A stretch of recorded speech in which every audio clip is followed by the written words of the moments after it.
তৃণমূল কংগ্রেসের এবারের 21শে জুলাই হতে যাচ্ছে গর্বের সমাবেশ। লোকসভা নির্বাচনে বিজেপিকে উড়িয়ে দিয়ে 29টা আসন জয়ের সম্মানীয় সমাবেশ বলে জানা গেছে। তবে সবুজ ব্রিগেডের মঞ্চ থেকে দলনেত্রী মমতা বন্দ্যোপাধ্যায় ও তৃণমূলের যুব আইকন অভিষেক বন্দ্যোপাধ্যায় কি বার্তা দেন সেই দিকে তাকিয়ে সমাবেশে আসা তৃণমূলের নেতা কর্মী সমর্থকেরা। আর তাই শুক্রবার রাত থেকে ধর্মতলার জন্য বিভিন্ন জেলা থেকে আসতে শুরু করেছেন দলের সব ধরনের সৈনিকরা।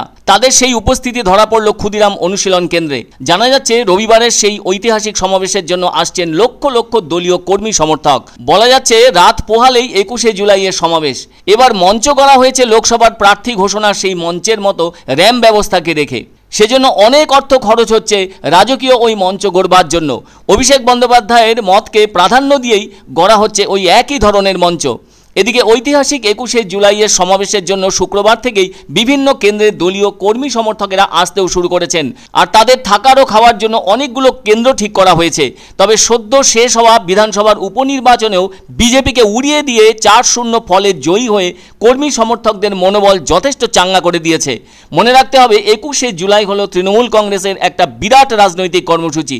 এই দিনটিতে যাতে ভালোভাবে কর্মসূচি করা যায় তার জন্য বেশ কিছুদিন ধরেই শুরু হয়েছিল এমন কর্মযজ্ঞ, যা এখন শেষের পথে। আবহাওয়া কেমন থাকবে সেটা এই মুহূর্তে বোঝা সম্ভব হয়ে উঠছে না। তবে শনিবারও অনেক মানুষ ঢুকে পড়েছেন ওই বিভিন্ন আশ্রয় কেন্দ্রে। ওখানে তো থাকা খাওয়ার ব্যবস্থা রয়েছে, ডিম ভাতেরও ব্যবস্থা আছে। লক্ষ লক্ষ মানুষের খাবার ব্যবস্থা করা কিন্তু সাধারণ ব্যাপার নয়। এছাড়া 21শে তদারকিতে থাকছে 5000 পুলিশ, 9টি জায়গায় থাকবে জায়ান্ট স্ক্রিন, 3টে জায়গায় কলকাতা পুলিশের কুইক রেসপন্স টিম মোতায়েন থাকবে। 15টি জোনে বিভক্ত সমাবেশ চত্বর আর 5টি জোনে ভাগ করে নজরদারিও করা হবে। মঞ্চের আশেপাশে বহুতল থেকে নজরদারি চালানো হবে।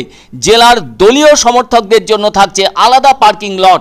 এত গাড়ি আসবে, সেসব গাড়ি রাখা হবে কোথায়? সেটা তো সমাবেশ প্রাঙ্গণ থেকে বেশ কিছুটা দূরে গাড়ি রেখে মিছিল করে ওখানে পৌঁছতে হবে। জেলাভিত্তিক পার্কিং তো গাড়ি খুঁজে পেতে খুব সুবিধে হবে। সেজন্য পুলিশ কর্মীরা রাস্তা চেনাতেও পারবেন তাদের। এদিকে সমাবেশের চূড়ান্ত প্রস্তুতিও একেবারে শেষের পথেই।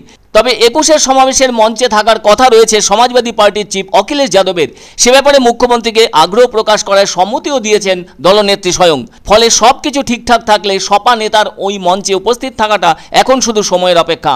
কেননা অখিলেশ যাদবের সঙ্গে মমতা বন্দ্যোপাধ্যায়ের সম্পর্কটা বরাবরই ভালো। আসলে ভাইয়ের আবদার ফেরাননি দিদি মমতা। 21শে জুলাইয়ের সভামঞ্চে যোগ দিয়ে জোটের বার্তাও দিতে পারেন তিনি। প্রসঙ্গত বলা যায়, লোকসভা নির্বাচনের ফল প্রকাশের পর ইন্ডিয়া জোটের যে বৈঠক দিল্লিতে বসেছিল সেখানে সেদিন মুখোমুখি হয়েছিলেন অখিলেশ যাদব ও অভিষেক বন্দ্যোপাধ্যায়। অন্যদিকে গ্রেগরীয় বর্ষপঞ্জি অনুসারে 21শে জুলাই হলো 202তম দিন। আবার বলা যেতে পারে 1969 সালের 21শে জুলাই চাঁদের মাটিতে প্রথম পৌঁছেছিল মানুষ। 1993 সালের 21শে জুলাই যুব কংগ্রেস আয়োজিত হয়েছিল লেখক অভিযান দিবস। দাবিটি ছিল ভোটারদের আইডি কার্ডকে ভোট দেওয়ার জন্য একমাত্র প্রয়োজনীয় নথি করা হোক। এই দাবিতে রাইটার্স বিল্ডিং অবরোধের বিষয়টিও এসে গিয়েছিল। এরপর সেই জমায়েত যুব কংগ্রেস থেকে আরও জোরালো হয়। সেদিন মমতা বন্দ্যোপাধ্যায় ছিলেন যুব কংগ্রেস নেত্রী। শেষটায় অবস্থা চরম হলে 13 জনের অকাল প্রয়াণ ঘটে। পুলিশের জন্য এমন ঘটনা ঘটেছিল বলে জাতীয় কংগ্রেস বাম সরকারকে দায়ী করেছিল। সেই ঘটনার 31তম বর্ষ হতে যাচ্ছে রবিবার। অবশ্য এখন এই সমাবেশ তৃণমূল কংগ্রেসের উদ্যোগে হয়ে থাকছে।